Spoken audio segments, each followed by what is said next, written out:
Hello guys අද අපි EU එකේ සෙල් ට්‍රේඩ් සෙල් එක්කුයි බයි එක්කුයි කැප්චර් කරා. මගේ ඕවරෝල් අයිඩියා එක තිබ්බේ මෙතන ඉක්වල් ලෝස් වෙලා මෙතන තව යටට ඇවිල්ලා මෙතනින් බ්‍රේක් ඔෆ් ස්ට්‍රක්චර් එකක් දීලා මාකට් එක සෙල් පැත්තට හැරෙයි කියලා. හැබැයි මෙතන ලික්විඩ් සිප් පැත්ත සහ මෙතනින් වුණ බ්‍රේක් ඔෆ් ස්ට්‍රක්චර් එකත් එක්ක සම්පූර්ණ මම අයිඩියා එක මගේ වෙනස් කරගත්තා ආයිත් බයි සයිඩ්. ඊට පස්සේ මෙතන මම මේ කලින් මෙහින් ට්‍රේඩ් එකක් කැප්චර් කරා මෙන්න මේ සෙල් ට්‍රේඩ් එක.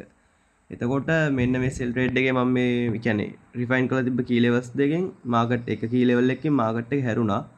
සහ ඊට පස්සේ මෙතනින් ෆුල් එන්ගල්ෆ් එකක් දුන්නා. ලෝවර් ටයිම් ෆ්‍රේම් මෙතන ස්ට්‍රක්චර් බ්‍රේක්අවුට් එකක් තියෙනවා. ඊට පස්සේ මෙතන අපිට ෆ්‍රෙෂ් ෆුල් එන්ගල්ෆ් වලින් දීලා තියෙන හොඳ කී ලෙවල් එකක් තියෙනවා V එකක්. අපි ඒ V එකෙන් රේන්ජ් හයි එකට ස්ටොප් ලොස් එක තියලා සෙල් කරා.